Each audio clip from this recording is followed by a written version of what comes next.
Alright, so what is up everybody, Deflame12 here, and if you're not already, make sure to go follow me on Twitter at Deflame12_YT. Thank you.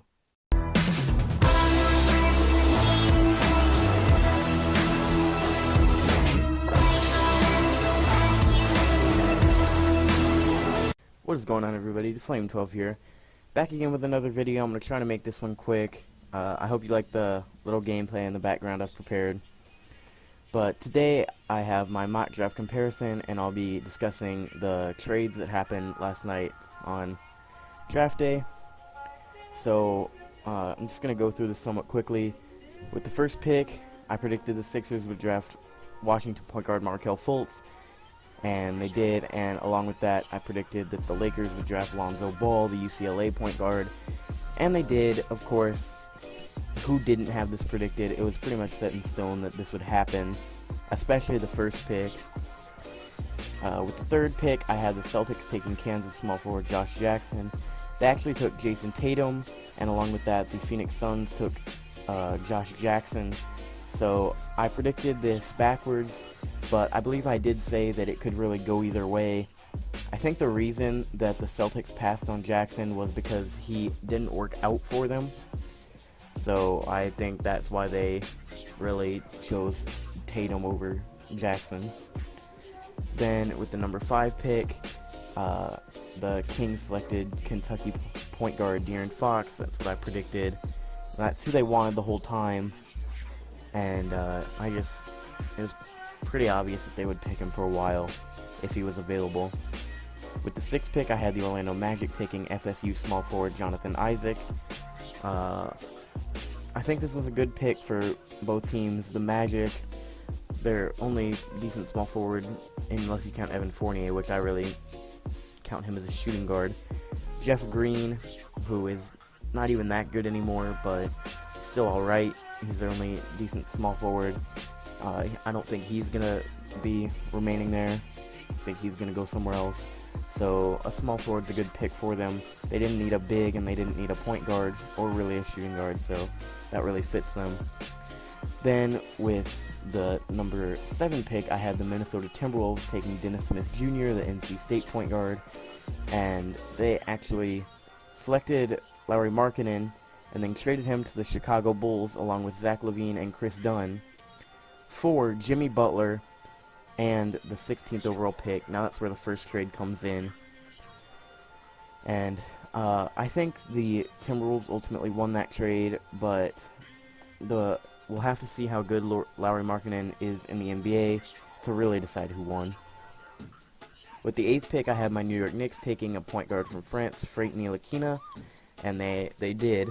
And I've known this for a couple months that we had our eye on him. That's who I predicted we would take for more than just yesterday's video.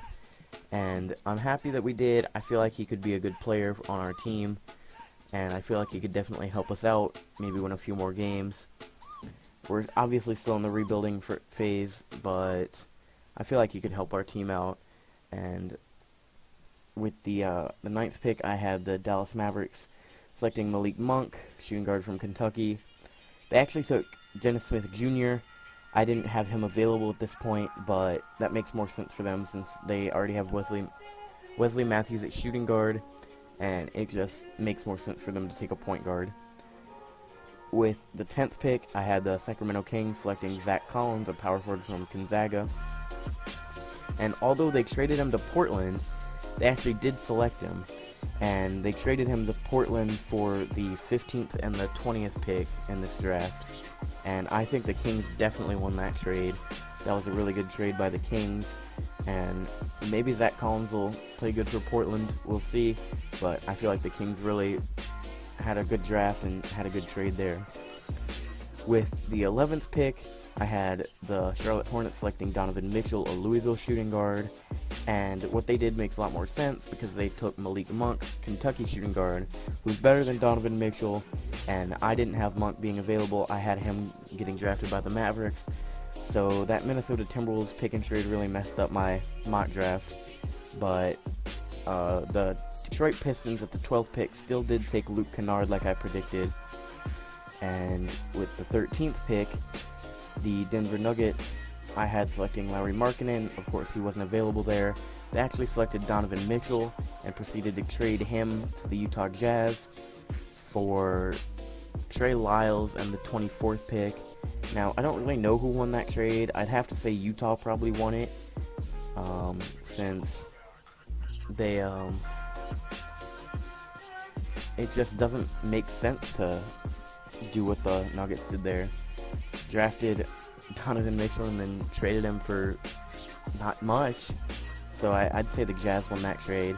And finally, to end off the lottery, I had the Miami Heat selecting John Collins, power forward from Wake Forest. They actually selected Bam Adebayo, another power forward. And the last trade I want to talk about is the trade between the Los Angeles Lakers and the Utah Jazz. What happened was the Lakers get the rights to the 30th pick, which was Josh Hart, and the 42nd pick, which was Thomas Bryant. And the Jazz get to the right to the 28th pick, Tony Bradley. And that's all I have to say, guys. Hope this was a quick video. Hope you guys enjoyed. Thank you all for watching, and I will see you all next time. Peace.